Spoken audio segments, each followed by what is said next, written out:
La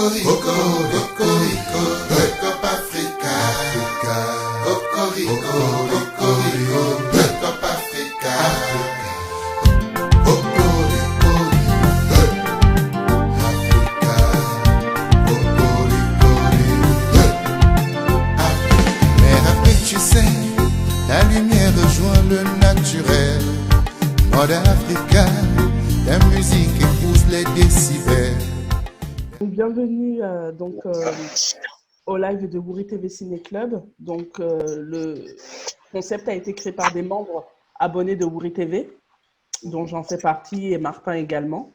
Et le but est de pouvoir connaître justement l'activité des personnes du cinéma, donc tels que les acteurs, les actrices, les producteurs, les réalisateurs, connaître aussi leurs pensées sur la vision du cinéma camerounais et pouvoir aussi se glisser un peu dans les coulisses de ces métiers-là, savoir les difficultés que vous rencontrez chacun à votre statut. Et du coup, vous encourager, vous montrer que nous, par l'abonnement qu'on a à la plateforme, on vous encourage, mais on aimerait justement connaître l'envers du décor. Donc, du coup, on a pensé à toi. D'ailleurs, tu es, je crois, le premier, tu me dis, Martin, si je me trompe, le premier réalisateur qui est… Oui, non, c'est le deuxième, après Simon. Après Simon, voilà. Ouais. Donc, effectivement, on avait interrogé Simon la première fois. Donc, tu es le deuxième réalisateur qui rejoint le live de Wouri TV Ciné Club. Et du coup, le live va durer à peu près 1h30, pas plus, où on va te poser quelques questions dans ton métier de réalisateur. Comment tu as débuté et voilà, tes projets, tes actualités. Et du coup, on aimerait vraiment savoir, toi, la pensée que tu as de la conjoncture actuelle par rapport à la vision du cinéma camerounais. Donc, on reste vraiment sur le Cameroun pour l'instant. Donc, voilà. Alors, moi, je vais commencer déjà par me présenter. Donc, chacun des membres qui est là va se présenter, donner juste son prénom et comment ils ont connu tes réalisations et tout, etc. Donc, moi, c'est Sandrine. Moi, je vis en France. Et du coup, j'ai connu Ousmane Stéphane depuis la série Paradis. C'est comme ça que j'ai connu Ousmane Stéphane par une autre personne. Et du coup, j'ai suivi l'actualité de ce qu'il fait. Et puis, quand j'ai découvert que il existait la plateforme où on pouvait trouver effectivement ses réalisations, j'ai sauté sur l'occasion pour m'inscrire à Wouri TV. Donc, si je peux contribuer à ma manière pour pouvoir faire évoluer le cinéma camerounais, voilà, je le fais par ce biais-là. Donc, voilà. Je vais passer la main à Martin. Oui, merci. Bonjour Ousmane. Bonjour Ousmane. Bonjour. C'est un plaisir c'est un grand plaisir de t'avoir avec nous ce soir. Et on avait soif de vous avoir ici parce que non seulement qu'on a beaucoup de questions à vous poser, mais aussi on sait que vous êtes parmi les poids lourds, je dis bien les poids lourds du cinéma camerounais. Moi, je m'appelle Martin, je vis au Danemark et là, je suis en train de vous parler du Danemark. Et j'ai beaucoup aimé, j'aime le cinéma camerounais et parmi les films qui m'ont marqué, c'était Ntanapi. Les deux Ntanapi, la petite femme Bamoun. On va en parler j'ai une question à propos de ça. Et je suis un Congolais de la République démocratique du Congo, mais qui aime beaucoup le cinéma camerounais et africain de manière générale. Ok.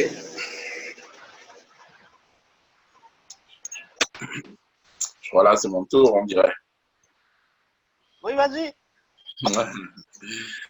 Ouais, bonsoir à tout le monde.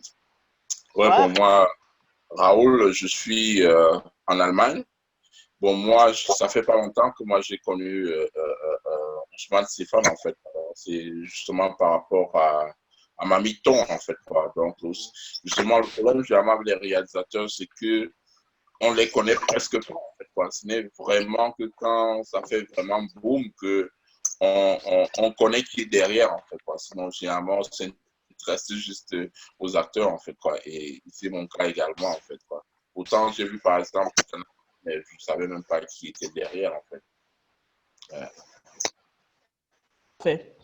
Ce que je te propose, Ousmane, on s'est tous présentés. Je voulais qu'à ton tour, tu puisses faire une présentation, une brève présentation de qui est Ousmane Stéphane, comment il a atterri dans le domaine du cinéma, quel est le parcours scolaire ou professionnel qu'il a fait pour être justement dans ce domaine-là. Donc, si tu peux nous expliquer, faire une petite présentation de toi-même. Voilà, je suis Ousmane Stéphane, mais de mon vrai nom, Kamdem, Stéphane Kamdem, originaire de l'Ouest. J'ai commencé le cinéma il y a 26 ans. Ça fait 26 ans le cinéma. Et c'est tellement long que je ne sais pas comment je peux expliquer. Mon premier film, je l'ai fait en 94. Bon, aujourd'hui, avec du recul, je ne considère pas tellement ça comme un film, mais c'était quelque chose qu'on faisait entre jeunes qui avaient cette passion. Mais au final, bon, c'était un film. C'était un film. Et puis, je suis allé au Nigeria en 98. Je me suis initié au cinéma pendant près de 6 ans. Au Nigeria, je suis revenu en 98. C'est un peu confus dans ma tête, je suis resté longtemps au Nigeria quand même. Et quand je suis rentré au Cameroun, j'ai fait le successeur que je considère comme mon premier véritable film, puisque ça avait reçu un visa d'exploitation. Entre-temps, il y en a eu d'autres. Et puis, je suis allé en France en 2003. J'ai été admis à l'AFPA où j'ai fait une formation comme réalisateur. J'y suis resté jusqu'en 2009 et j'y suis rentré quand même. Voilà mon parcours. Depuis que je suis rentré au Cameroun, j'ai fait beaucoup de longs métrages, quelques séries. Nous avons lancé également avec Sergio Marcello la Boya Film Academy. Et nous y sommes aujourd'hui. Voilà. D'accord, super, super, quel beau parcours. En fait, du coup, tu as voyagé parce que tu as fait le Nigeria, tu es venu en France, de la France, tu es revenu au Cameroun. Et moi, justement, j'ai une question par rapport à ça. Est-ce que c'est au Nigeria que tu as rencontré Sergio ou vous vous connaissiez déjà depuis? Sergio, c'est mon neveu, c'est le fils à ma grand frère. Ah, d'accord, d'accord, ok. Donc, c'est quelqu'un de la famille. Voilà. D'accord. C'était mon petit frère, en fait. D'accord. Ok, donc vous connaissez déjà depuis, on va dire, des siècles. Depuis l'enfance, quoi. Ouais. Depuis notre naissance. Ouais. D'accord, super. Et du coup, qu'est-ce qui t'a motivé à dire que je reviens au Cameroun pour pouvoir justement pouvoir faire évoluer le cinéma camerounais? Tu t'es pas dit que je préfère rester en France parce que j'aurais peut-être plus de facilité à pouvoir monter des films qu'aller au pays où ça peut être difficile? Ben non, je pense que c'est beaucoup moins difficile ici au Cameroun qu'en France. Vous connaissez les deux réalités. On ne peut pas faire les films en France tels que nous les faisons ici, je veux dire, dans la débrouillardise. Pour faire des films en France, il faudrait avoir des vrais moyens pour les faire. Je n'en avais pas. Or ici, c'était beaucoup plus par passion, une envie de partir du bas pour arriver au sommet. En France, j'ai eu l'impression que c'était pas possible. Oui. Donc, Voilà. Et en plus, ici, on peut avoir des grandes ambitions. En France, on n'a pas le droit d'avoir des ambitions. Oui, je Il comprends. faut se cantonner. Voilà. C'est ça que je suis rentré. D'accord, ok. Et du coup, justement, si tu peux nous parler de la, justement, Buea Film Academy, c'est une école, c'est un institut, qu'est-ce que c'est exactement? C'est un centre de formation. Buea Film Academy, c'est un centre de formation. Et nous en avons fait également une maison de production. D'accord. On a le ministère de la Culture, le ministère de l'Enseignement professionnel, de l'enseignement professionnel, je crois. Et on a un registre de commerce. Voilà. D'accord. Mais du coup, ça forme à quel domaine du cinéma? Est-ce que ça forme à l'actorat? Est-ce que ça forme des personnes au montage? Réalisation, montage. Nous sommes, voilà, on est resté dans ces 3 domaines-là pour l'instant, mais on pense à grandir. D'accord, ok. Alors moi, je pose cette question parce que Martin et moi, il y a quelques jours, Quelques heures aussi. il y a quelques heures même, c'est vraiment ça. En fait, à ma grande surprise, moi, j'ai découvert qu'il y avait des écoles au Cameroun de cinéma qui formaient au montage, à la réalisation, à l'actorat. Mais beaucoup de Camerounais disent qu'il n'y en a pas. Et je ne comprends pas pourquoi il y a justement cette ignorance en disant qu'il n'y en a pas, alors qu'elles sont présentes, mais effectivement, ces écoles coûtent très cher. Donc, est-ce que les Camerounais savent qu'elles existent, mais elles préfèrent dire qu'elles n'existent pas parce qu'elles coûtent trop cher? Franchement, j'en sais rien. Je ne sais pas. L'Académie existe depuis 2012.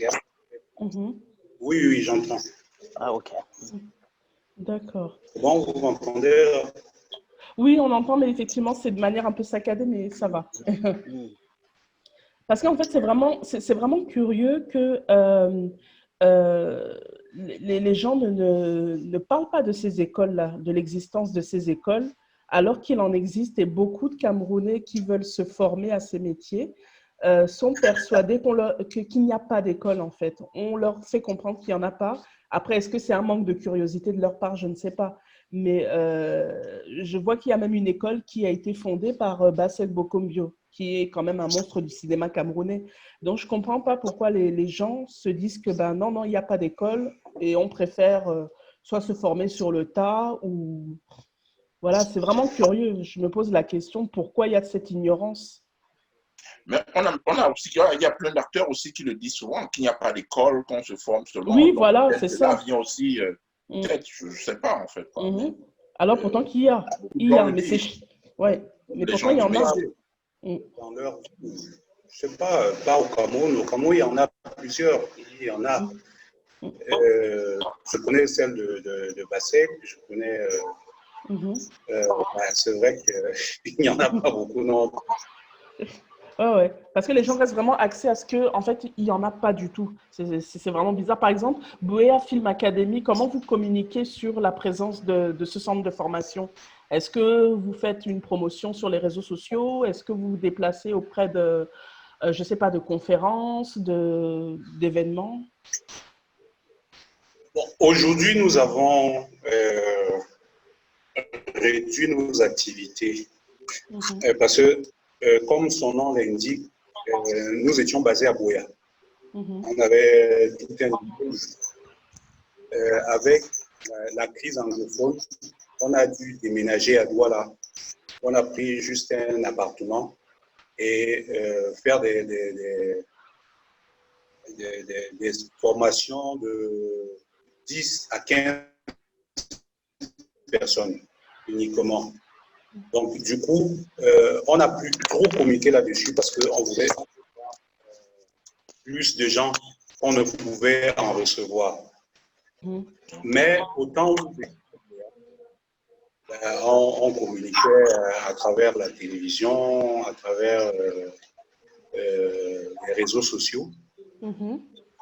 Et à la rentrée, généralement, on faisait vraiment des prospectus qu'on distribuait un peu partout. D'accord, ok. Donc, il y avait Vous quand même faisiez salle pleine? Pardon? Est-ce que vous faisiez salle pleine, en fait, quoi? Toujours pour savoir si les gens étaient vraiment au courant, en fait, quoi. Est-ce que la rentrée, vous faisiez salle pleine, en fait, quoi? Ou bien il y avait encore des places à prendre? À Boya, l'espace est grand. Donc, on avait suffisamment de... Voilà, c'est à Boya que le nombre est réduit parce que bon, on n'a pas beaucoup de place. Oui, d'accord. J'ai une question là par rapport à votre centre de formation. Ma question est celle-ci. Est-ce que c'était des formations sous forme de séminaires ou bien des formations étalées sur une certaine période, disons en mois ou en année? On avait des formations d'un mois et des formations de 6 mois. D'accord. Vous m'entendez? Oui, oui, ça va, ça va. D'accord, ok. Du coup, par rapport, effectivement, je disais au centre de formation, est-ce que vous allez attendre un peu que, entre guillemets, la crise sanitaire passe pour recommuniquer sur le centre de formation? C'est ça que nous attendons, mais le problème, c'est qu'on ne peut pas planifier exactement quand ça va s'arrêter. Ok, d'accord, très bien. Alors du coup, Martin, je te laisse poser la question par rapport au film. Oui, merci. J'ai des questions par rapport au film, mais je commence par la première. Ousmane Stéphane, vous et Sergio aviez constitué un duo extraordinaire et unique dans le cinéma africain, je dirais. Bon, je ne connais pas très bien le cinéma anglophone du Nigeria, mais en principe, le cinéma francophone africain, je connais très bien. Et vous et Sergio, vous aviez constitué un duo extraordinaire. Et pour ne citer que ça, vous êtes ceux qui ont découvert des actrices de talent comme, comment elle s'appelle, la Lucie Memba, Lucie Memba Boss et Elisabeth Cynthia. Et la première fois que j'avais regardé le film où les deux ont joué là-dedans, c'est-à-dire Ntanapi, et puis aussi Le cœur d'Adzaï, je crois, et Paradis, bien sûr, j'ai été impressionné par la qualité du film sur tous les points de vue. Un vrai travail vraiment des pros. Alors, ma question est la suivante. Comment réussit-on à réaliser à deux un film de cette nature ou de cette catégorie quand on est deux poids lourds du cinéma? C'est vrai, on vient d'apprendre que vous êtes des frères et vous vous connaissez depuis longtemps. Bon, ça, je ne le savais pas, mais je me suis imaginé, par exemple, un Claude Chabrol co-réalisant un film avec un Claude Lelouch. Et je n'en revenais pas. Alors, qui fait quoi et comment dans ces genres de réalisation? Oui, c'est vrai que ce n'est pas évident. Les réalisateurs n'ont pas très envie d'avoir un autre réalisateur dans leur patte, mais quand on a un Sergio Martino à côté, c'est toujours un plus. Donc, on avait trouvé une façon de s'organiser. Les gens travaillaient sur tous les plans, sur toutes les scènes ensemble, et on décidait en fonction de la complexité de la scène qui était le mieux placé pour la gérer sur le terrain. On n'était jamais sur une scène ensemble. Donc, on décidait de qui allait réaliser une scène et on la préparait ensemble. Donc, aussi simplement que c'est là. Il n'y a pas eu de conflit? Il n'y a pas eu de conflit quelconque ou des malentendus, des choses pareilles? Ça servait justement à ça, la préparation de la scène avant. Ça servait à s'entendre sur les détails, bien sûr. Au moment où travaille la scène, il y a toujours des points de vue différents. Mais après, quand on est d'accord, ça coule. Donc, sur le plateau, on ne pouvait pas avoir l'impression qu'il y avait des divergences. Mais quand on préparait la scène ensemble, on avait parfois du mal à s'accorder sur... Puisque chacun a son style, chacun a sa façon de travailler. Et il faut trouver le juste milieu. Heureusement, nous avions la même vision du cinéma, le même regard sur la plupart des scènes. Et c'est comme ça que ça se passait.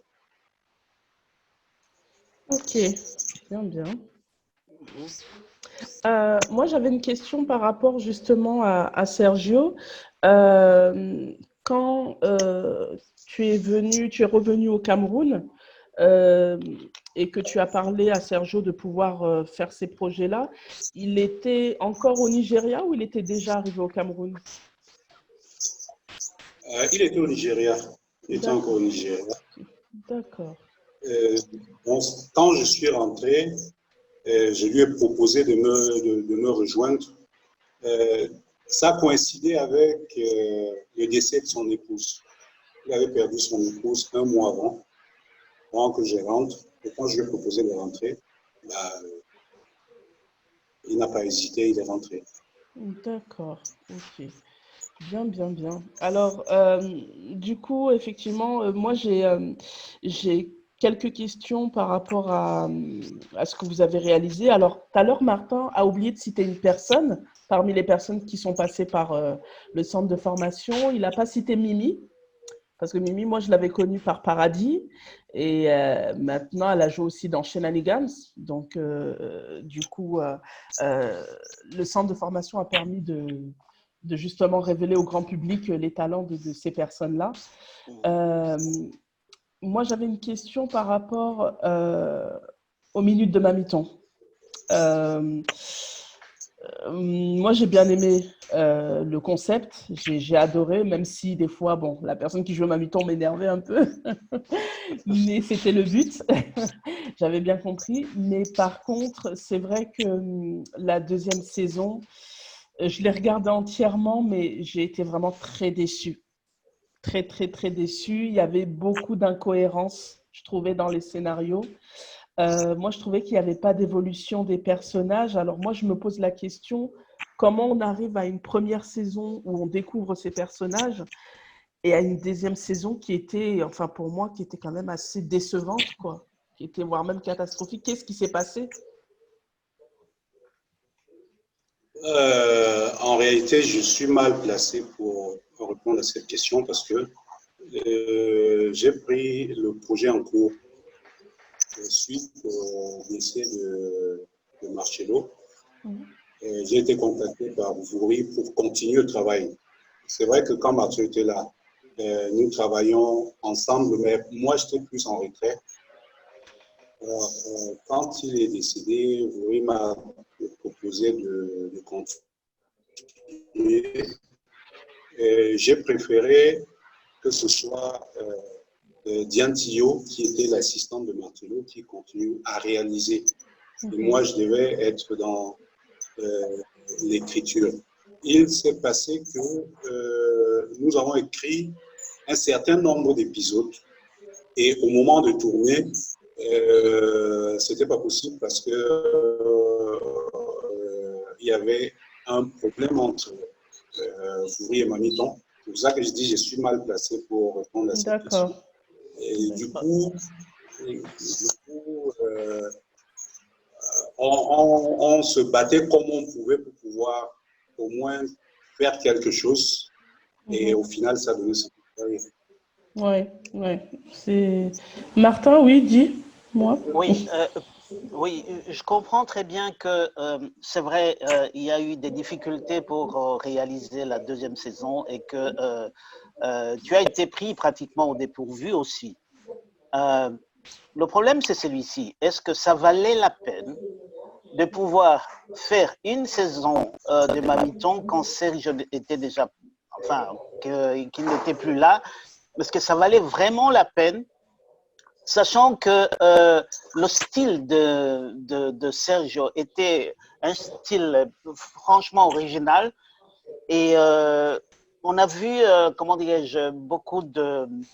C'était comme une sorte de brouillon là, des personnages qui ont changé, les acteurs plutôt qui ont changé et puis on n'y comprenait pas vraiment. Donc la question c'est celle-là, est-ce que ça valait vraiment la peine ou on devrait tout simplement,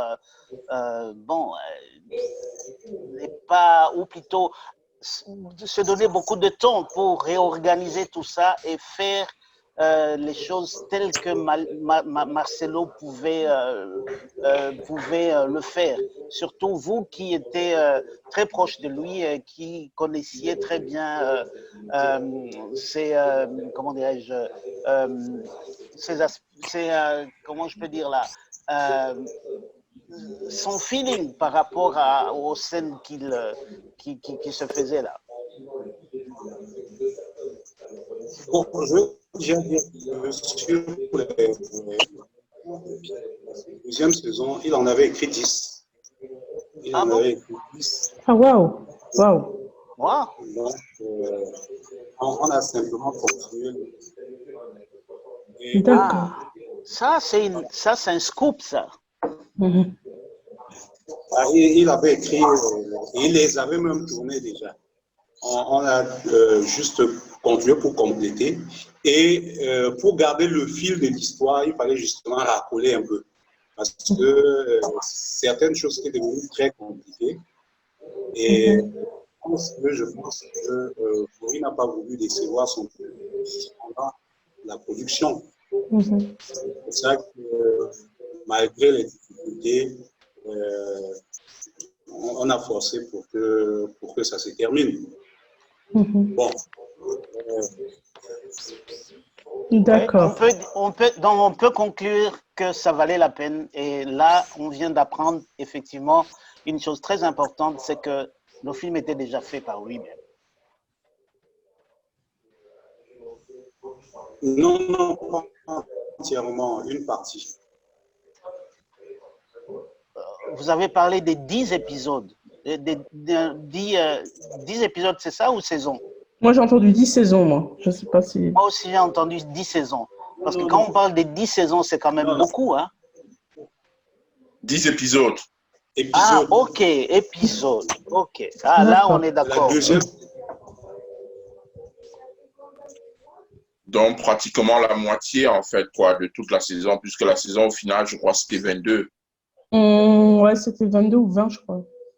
Je me rappelle, c'est une vingtaine. Oui, ouais, effectivement. Du coup, là, est-ce que actuellement, suite à la deuxième saison qui n'était pas au top, est-ce que, avec les soucis qu'il y a eu avec Bouri et la personne qui joue Mamiton, est-ce qu'il y a le projet de refaire une troisième saison ou pas du tout?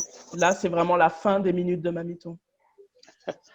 Non, c'est à Bouri de répondre. Éventuellement, on travaille avec une petite. C'est pas français qui travaille avec nous. Donc, c'est une production Bouri. Et nous étions partenaires de la production sur les 2 premières saisons, c'est tout. D'accord, ok. Du coup, parmi ce qui a été réalisé avec Sergio, on te voit faire quelques apparitions dans certains films. Je pense notamment à « Et si c'était vous ?» où tu apparais au tout début du film. Il y avait aussi l'autre film, alors j'ai oublié le nom, Martin l'a dit tout à l'heure, mais c'était la suite du... Enfin, il y avait une deuxième suite, c'était avec Lucie Memba et Cynthia Elisabeth, où on te voit apparaître aussi également. J'apparais souvent. Oui, tu apparais effectivement de manière très discrète. très discrète. Est-ce que toi, ça t'a donné envie d'être acteur ou tu te dis non, moi, je préfère rester réalisateur. Derrière les caméras, ça me va très bien.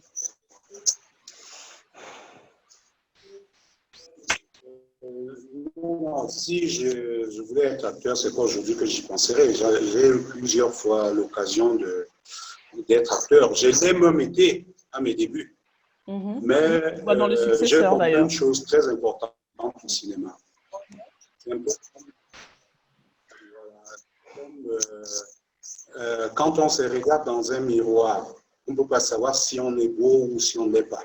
Du coup, en tant que réalisateur, se réaliser soi-même, c'est très difficile.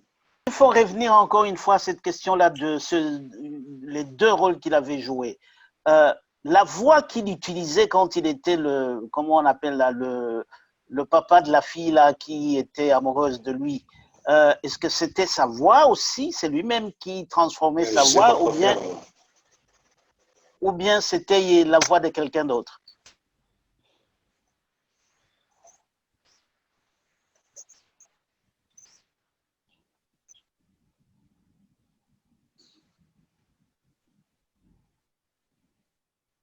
Vous avez entendu ma question? Non, pas vraiment. C'était entre vous. Ah, ok. Bon, je dis ceci. En fait, on a parlé de ces deux rôles qu'il avait joués. Mais ma question, c'est par rapport à la voix. On a entendu qu'il avait une autre voix quand il jouait le rôle de ce papa-là, de la fille qui était tombée amoureuse de lui. Est-ce que c'est sa voix, c'est lui-même qui transformait sa voix, ou bien c'est quelqu'un d'autre qui, c'était une voix, comment dirais-je, comment on dit encore en jargon cinématographique, doublage, hein, c'est ça? Oui, voilà. Est-ce que c'était une voix double ou bien c'était sa propre voix? Non, non, c'était une voix doublée. C'était la voix d'un autre acteur connu d'ailleurs. Ah, tiens. On va savoir ça. Moi, j'étais persuadée que c'était sa voix. Moi aussi. Ah, mais moi, je me posais beaucoup de questions de toute façon. Ok. Alors, du coup, toi et Sergio, vous avez toujours travaillé ensemble? Vous n'avez jamais travaillé avec d'autres réalisateurs pour vos projets? Ça a toujours été ainsi? C'était volontaire?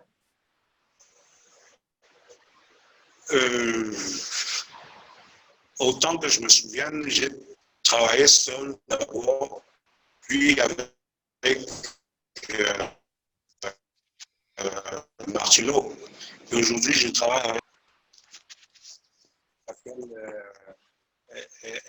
elle promet et j'ai envie de l'encadrer. D'accord. Qu'est-ce que ça fait justement de ne plus avoir justement son binôme? Parce que Sergio, vous connaissez depuis des lustres. Est-ce qu'à un moment, on se dit qu'on arrête le métier parce que du coup, le binôme n'est plus là? Comment se passent les premiers temps sans Sergio?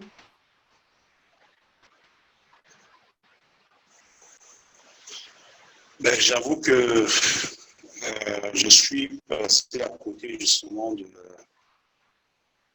d'une fin de carrière artistique avec le décès de Marcello. Arrivé au bout de la décision, c'est grâce, je dirais, à Patrick Kenyé, qui m'a beaucoup encouragé, qui m'a soutenu, qui m'a accompagné pendant ces moments difficiles.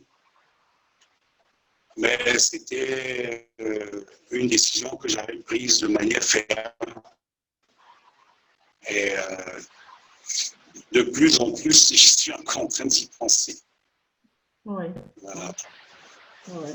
C'est vrai que c'est pas évident quand on perd pas uniquement un collaborateur, là, c'est un frère. Donc, du coup, il y avait beaucoup de projets. D'ailleurs, est-ce qu'il y a des projets que vous deviez faire avec Sergio et que vous dites que comme il n'est pas là, je ne les fais pas?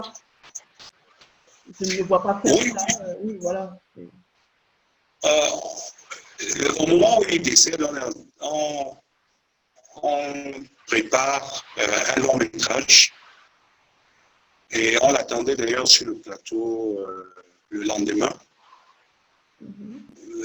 Malheureusement, on n'a pas pu le faire. Bon, nous l'avons tourné plus tard, mais nous ne l'avons jamais terminé. D'accord. Parce que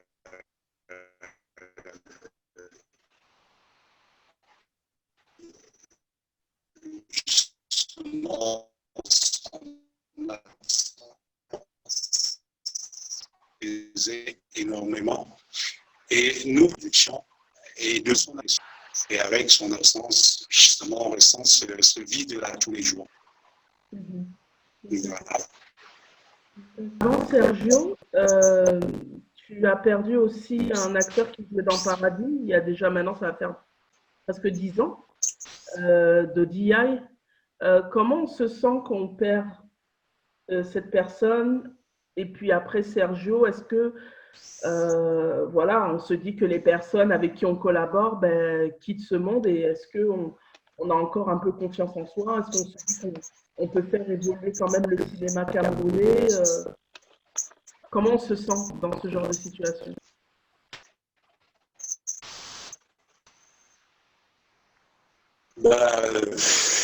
Perdu, on a envie de laisser tomber, surtout que nous avions énormément de projets. Nous avions... c'était un peu comme si on avait pris un chemin, une route qui arriverait quelque part et qu'on se séparait en cours de route. Donc, après, on n'a pas envie de faire le reste du voyage tout seul, quoi. Voilà, c'est un peu ça. D'accord. Du coup, moi, j'avais une dernière question, enfin, moi, pour ma part. Quand tu vois ce qui se passe actuellement entre la crise sanitaire, donc ça fait différent, pour toi, avec les années d'expérience, le recul, tout ce que tu as traversé professionnellement, quel regard tu as sur la vision du cinéma camerounais? Est-ce que je n'ai pas entendu la fin? Avec l'expérience que tu as, le recul, voilà, ton parcours, quel est le regard que tu portes sur le cinéma camerounais actuellement?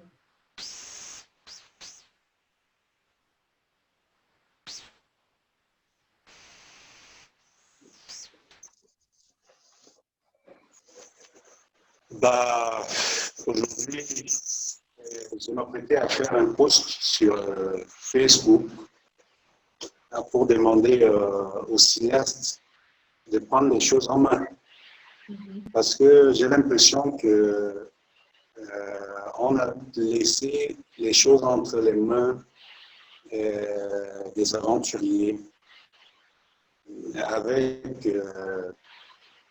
Internet et tout ça qui permet à chacun de réaliser n'importe quoi et de balancer. On ne sait plus qui est qui. Et on se perd un peu dans l'idée. On a essayé de mettre en place des associations, des syndicats et tout ça pour régir un peu le milieu du cinéma. Malheureusement, c'est comme s'il y avait un blocage. Et j'ai peur que tout ça finisse très mal. Je veux dire, le cinéma camerounais n'en sort pas gagnant.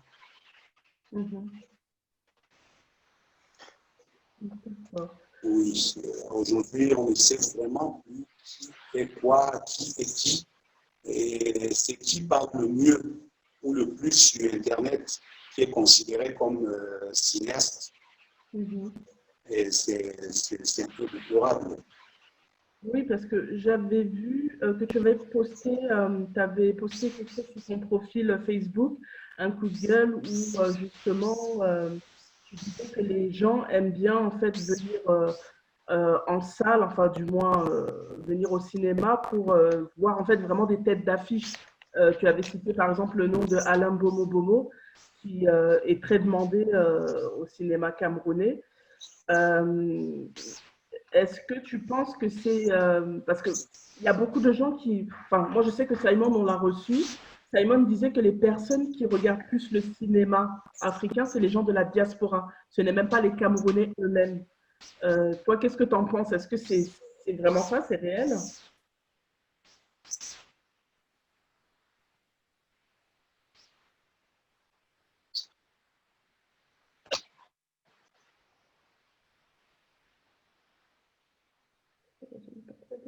Oui, c'est évident. puisque la plupart des films qui sont faits aujourd'hui sont diffusés sur le net, distribués, VOD, YouTube. Et avec la connexion que nous avons ici, c'est pas évident pour les gens de regarder. Et les paiements en ligne également sont pas évidents. Du coup, c'est beaucoup plus la diaspora qui est visée. Donc, oui, effectivement. Est-ce que Martin a une question, Raoul ou Andela, Marie qui ont rejoint le live un peu plus tard? Raoul, notamment, est-ce que tu as une question? Oui, en fait, j'ai une question. Je rebondis un peu sur ce qu'il est en train de dire, en fait, quoi. Puisqu'il dit, en fait, que les gens, c'est plus la diaspora qui regarde, en fait, quoi. Peut-être parce que l'accès est un peu compliqué, en fait, quoi. Mais là, c'est que la question qui me venait un peu, c'est est-ce que les Camerounais ne regardent pas parce que l'accès est compliqué ou bien c'est qu'ils ont un désamour pour leur cinéma, en fait? Ou c'est juste l'accès qui est compliqué pour eux? C'est une très bonne question. Oui, je pense que c'est l'accès qui est compliqué parce que les Camerounais aiment bien regarder des films camerounais. Il n'y a qu'à voir les programmations en salle. Malheureusement, les salles sont presque inaccessibles. Pour projeter à Douala Bercy, il faut payer 500 000 ou 5 millions à l'avance. Là, je ne vois pas quel cinéaste pourrait le faire aisément, même s'il y en a qui le font, ce n'est pas évident. Donc, on voit une chaîne comme Canal 2 Movies est très regardée. Malheureusement, Canal 2 Movies n'achète pas les films et n'encourage pas les producteurs et ils se retrouvent avec des mauvais films, des bons films camerounais. Mais le public a bien envie de regarder, le public camerounais a bien envie de regarder les films. D'accord. Ça, c'est bon à savoir, ça. On pensait qu'ils étaient désintéressés. Généralement, les producteurs disent qu'ils ont un problème de financement pour financer leur projet, en fait, quoi. Et quelle est ta vision des choses, en fait, quoi, à ce niveau-là, en fait, quoi? Ben, c'est normal. Le cinéma camerounais n'est pas encore un business dans le sens propre du terme.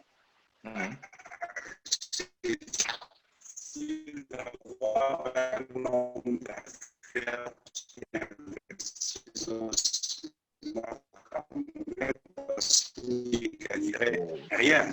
Pas que ça ne produit pas.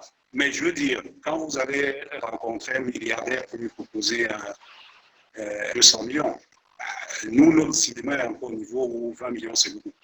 Du coup, je vois pas quel homme d'affaires ça peut intéresser.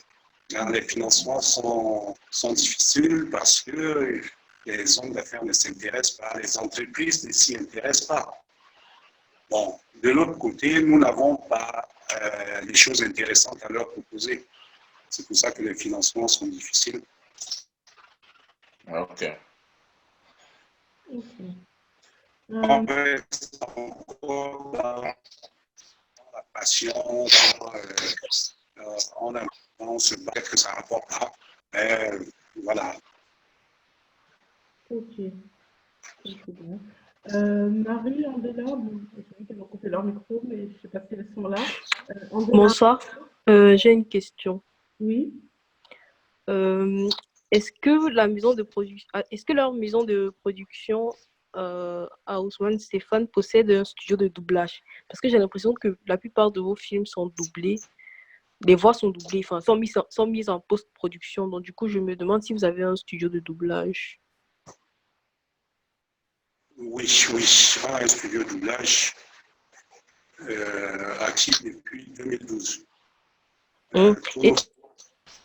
Ah, d'accord. Et j'aimerais savoir si vous êtes ouvert aux autres films, aux autres productions qui peuvent venir faire des doublages chez vous et tout.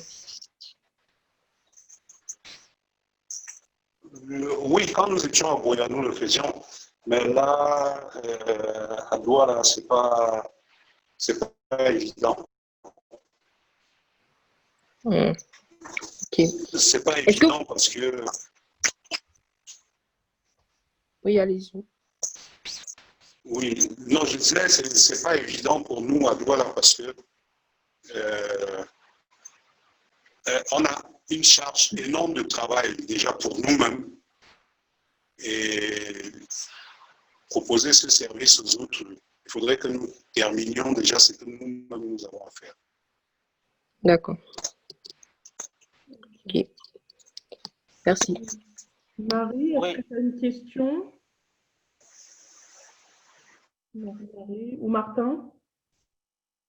Oui, si Marie n'a pas de question, moi je peux la poser. Hein. Marie, tu as une question? Justement, je viens de lui demander, elle ne répond pas. Non, merci. Ok, alors je pose la mienne. Alors moi, je vais revenir à cette problématique-là de syndicats et associations.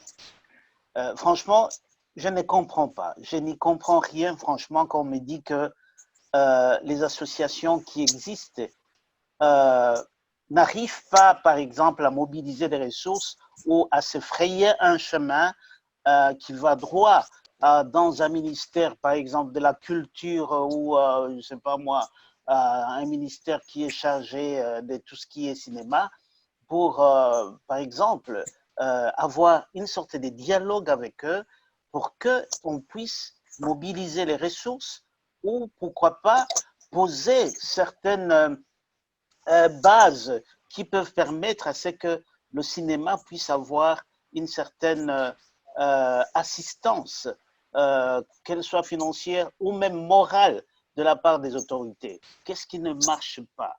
Où est-ce que ça cloche entre les syndicats ou les associations et le gouvernement ou entre vous-même? Parce que selon certaines informations, il y a des problèmes aussi entre producteurs et entre, comment on dit là, entre les acteurs et même les producteurs. Donc, bon, je ne sais pas. Est-ce qu'il y a une explication par rapport à ça? Alors là, on touche à un domaine plutôt sensible. C'est le politique qui a un problème. Le cinéma n'est pas le seul domaine qui a ce problème au Cameroun. C'est tout le Cameroun qui a des problèmes. Donc, on a tout essayé et on n'y arrive pas simplement parce que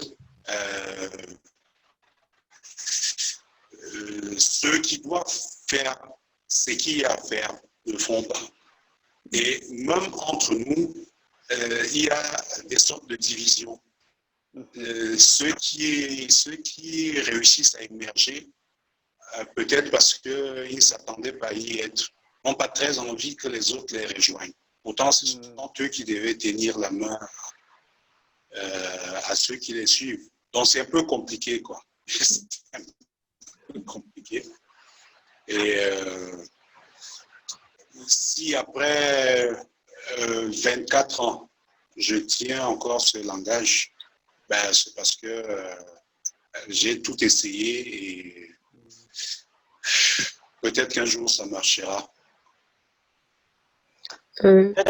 Peut-être qu'un jour, oui, c'est vrai, peut-être qu'un jour ça marchera, mais c'est vrai que c'est un peu dommage qu'on ait un ministère de la culture et que la promotion de la culture n'est pas faite. Bon, il y a des chaînes de télévision publiques ou privées.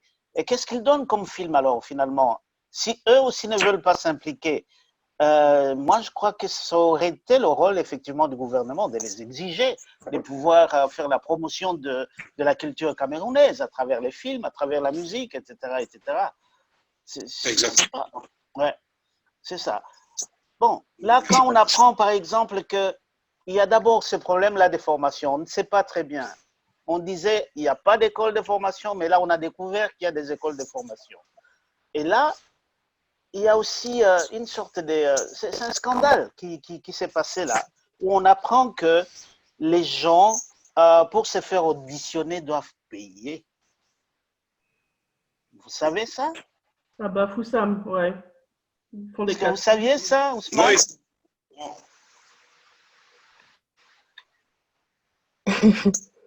C'est Ouais, quoi? ouais. Ce sont les frais de dossier qu'on demande ou quoi? Alors, en fait, à Bafoussam, ils ben, ont des chacun castes. invente ce qu'il veut. Il y en a qui disent qu'il faut payer les rafraîchissants. Bon, bref, il n'y a vraiment pas une instance qui puisse organiser les choses pour que ça se passe normalement. Hmm. En plus, je viens de voir une note justement de l'Assemblée nationale qui était au Parlement hier. Ils ont voté une nouvelle loi sur les associations culturelles et cinématographiques, enfin tout ça. Et apparemment, les artistes et les cinéastes sont en train de s'imposer en disant non contre la, contre la loi signée. Je viens de lire ça sur Beamster. Ouais. Il y a une pétition qui tourne par rapport à ça, ouais, j'ai vu. Mm. Mais c'est déjà un bon pas. C'est déjà un bon pas s'il conteste cette loi-là. Bon, moi, je ne sais pas. Moi, est-ce qu'il n'y a pas des cinéastes engagés qui peuvent faire des films qui critiquent effectivement toutes ces bêtises-là du gouvernement? Un film en bonne et due forme qui critique ça. Il y en a qui l'ont fait. Bekolo. Bekolo a fait un film où il critique le régime, mais le film a été interdit au Cameroun. Et oui, le film a été interdit. Et même s'il n'était pas interdit, qui le regarderait? Où? Comment? C'est un problème. Et alors, Donc, alors, la diaspora camerounaise, là je m'adresse maintenant à la diaspora camerounaise. Est-ce que vous ne vous sentez pas aussi un tout petit peu responsable de ce qui arrive là-bas par rapport à ces comportements du gouvernement? Ça veut dire que vous avez un pouvoir de mobiliser à partir de votre diaspora ou de votre, comment on dit là, de votre position ici. Je le dis parce que dans mon pays, effectivement, les artistes, à un certain moment, grâce à la diaspora, avaient vu leurs droits à, comment dirais-je, respectés. Nous, de la diaspora, on avait fait bouger le gouvernement et transmis des lettres dans les ambassades des différents pays qui sont basés à Kinshasa, et ça avait marché. Est-ce que ce n'est pas une démarche que vous pouvez aussi oser faire? Je ne m'adresse pas à Ousmane, mais à la diaspora, mais vous avez été de la diaspora aussi. Vas-y. Non, je disais, je suis convaincu qu'il y a énormément de choses à faire et que peut-être certaines choses sont en train de se faire, mais je ne suis pas sûr que ça servirait à grand-chose tant qu'on aurait un gouvernement qui ne prend rien en compte. C'est le cas au Cameroun actuellement. Quels que soient les efforts qu'on ferait, je doute que le gouvernement soit sensible à cela. Parce qu'il y a des domaines qui sont encore plus touchés que celui du cinéma, et où les gens font énormément d'efforts pour que ça s'améliore, mais rien. Donc, pour moi, ce n'est pas simplement une question, une affaire de cinéma. C'est un problème national. Oui, et les solutions viendront peut-être pour tout le monde en même temps. Il n'y aura pas de solution uniquement pour les cinéastes camerounais. Ça, j'en suis convaincu. Oh là là. Moi, j'ai une question par rapport à justement toute cette situation. Est-ce que, Ousmane, toi, avec tout ce qui se passe en ce moment, est-ce que tu t'es dit, ou même avant, hein, est-ce que tu t'es dit, moi, ça me fatigue, j'ai envie d'aller voir ailleurs, donc tout simplement peut-être aller, parce que le Cameroun idolâtre, enfin certains Camerounais idolâtrent par exemple le Nigeria. Pour moi, est complètement différent. On ne peut pas comparer le cinéma du Nigeria au cinéma du Cameroun. C'est pas comparable du tout. Est-ce que toi, ça t'est arrivé de te dire, non, moi, je vais aller au Nigeria. Je pense que j'aurai plus d'opportunités, plus de collaboration. Ben, heureusement pour moi, c'est des pays que je connais bien. Un Camerounais ne s'en sortirait jamais au Nigeria parce que le Nigeria a un protectionnisme très proche de celui de la Chine, où quand tu es étranger dans certains domaines, tu as du mal à... Martineau est justement parti du Nigeria pour cette raison. Il a réalisé des films et à la sortie, il s'est rendu compte que c'était le nom de quelqu'un d'autre. Parfois même des gens qu'il ne connaissait pas dans le générique de fin. Donc, Oh là là. c'est pas évident au Nigeria. Maintenant, en Europe, comme je l'ai dit tout à l'heure, non, je ne pense pas que quelqu'un qui ait de l'ambition, par exemple dans le cinéma, puisse s'en sortir en Europe. C'est un système différent. C'est un système différent. Il faudrait justement être dans les rouages du système pour s'en sortir. Et ça prendrait du temps. Du temps, on n'en a pas toujours. À l'âge que j'ai aujourd'hui, je ne serais pas prêt à attendre émerger dans 15 ans. Vous imaginez un peu. Mais pourtant, il faudrait... J'avais une question, mais au-delà du Nigeria, je sais que le Ghana est beaucoup plus ouvert que le Nigeria. Pourquoi pas là-bas, par exemple?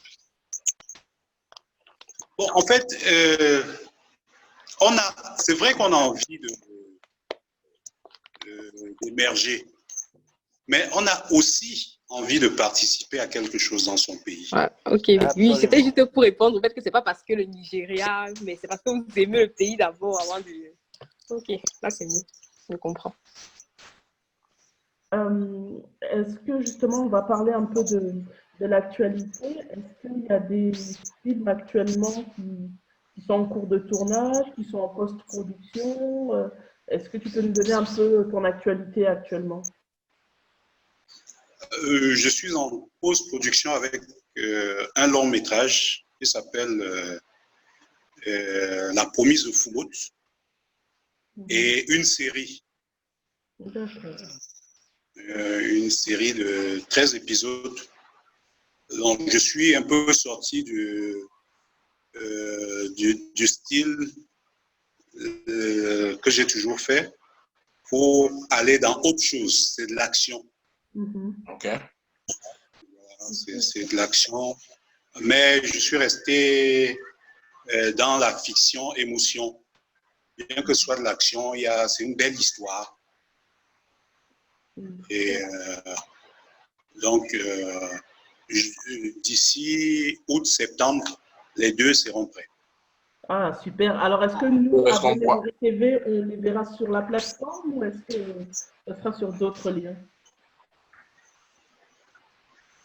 Est-ce qu'on pourra les avoir? Oui, aujourd'hui à Boya Film Academy, nous voulons faire les choses différemment. D'accord. Oui, on va peut-être éviter YouTube, on va éviter d'autres plateformes. Avec vous, on verra, on va peut-être discuter, mais ce n'est pas la première idée que nous avons aujourd'hui. On voudrait essayer de s'ouvrir à d'autres choses. Je pense que nous sommes restés trop Cameroun, trop Afrique, et il faudrait que nous proposions nos produits à d'autres personnes également. C'est justement la raison pour laquelle cette série, je l'ai faite pour qu'elle soit universelle, que ce ne soit pas uniquement, comme les gens disent souvent, le style camerounais ou... Netflix. Non, c'est une série qui pourra être regardée par tout le monde, qui pourra plaire à tout le monde, et nous voulons aller vers d'autres horizons. D'accord. Alors moi, justement, j'ai une question par rapport à cette visibilité des films. Moi, j'ai été très étonnée de savoir qu'il y avait certains producteurs, réalisateurs camerounais qui ne mettaient pas leurs films dans des festivals. Alors que justement, un film, c'est fait pour être vu, que ça soit sur une plateforme ou un festival ou une avant-première. Donc, moi, je suis vraiment étonnée qu'un producteur me dise qu'il ne connaît pas les festivals où il doit mettre ses films. C'est quand même bizarre. Donc, du coup, est-ce que toi, Ousmane, tu connais justement des festivals où tu peux mettre tes longs métrages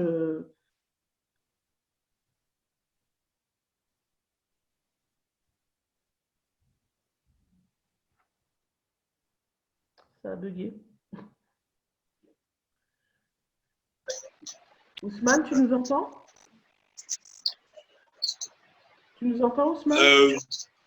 Oui, c'est un peu saccadé là, mais c'est bon maintenant. D'accord. Est-ce que tu veux que je répète la question? Ouais. Oui. Je disais qu'en fait, j'ai constaté qu'il y a certains producteurs et réalisateurs camerounais qui me disent qu'ils ne savent pas où mettre leurs films. Ils ne connaissent pas les festivals où il faut les mettre. Alors moi, je trouve que c'est étonnant quand même pour des producteurs, des réalisateurs, sachant que des festivals, ce n'est pas ce qui manque. En dehors, je parle du territoire camerounais. Est-ce que toi, tu sais si tu peux diffuser justement tes films à part des plateformes? Hormis les plateformes, est-ce que toi, tu connais des festivals qui accepteraient de mettre ton long métrage, par exemple? Non. Oui, oui, il y a plein de festivals. Ouf, bon, Il y ça, a c'est plein de rassurant. festivals. Oui, ben, je pense qu'aujourd'hui, ce n'est pas les festivals qui manquent. Mais la question plutôt, c'est à quoi ça sert les festivals? Aller gagner des prix, ok, mais au final, est-ce qu'un film se fait pour ça? C'est la question que moi je me pose, et c'est pour ça que je n'envoie pas forcément mes films dans les festivals. Si les films que j'ai faits sont allés aux écrans noirs, parfois c'était la volonté de Goya Film Academy. Personnellement, je ne vois pas à quoi ça nous avance, les festivals, sous leur forme actuelle. Voilà. On pourrait dire qu'ils ne donnent pas plus de visibilité, en fait, au film, donc.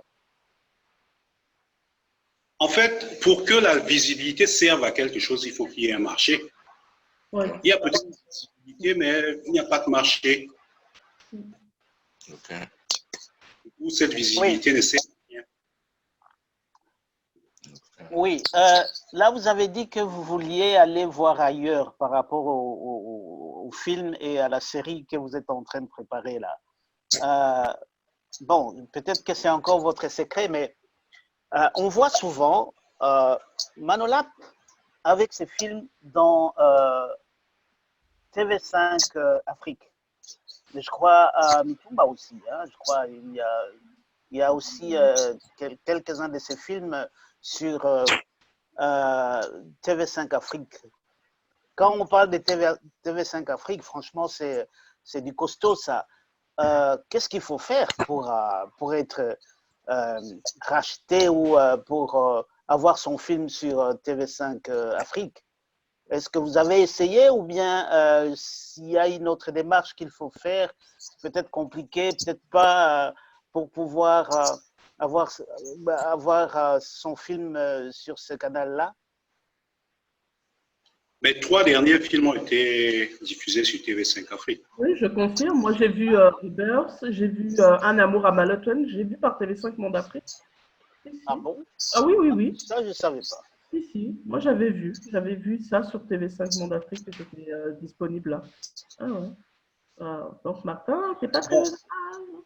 Non, mais je suis beaucoup plus branché sur Ouri, alors c'est normal. Et puis, je ne regarde pas TV5 Afrique. Peut-être ça, il faut demander. A+, ouais, c'est vrai que ça, c'est une chaîne qui prend aussi des films de séries camerounaises.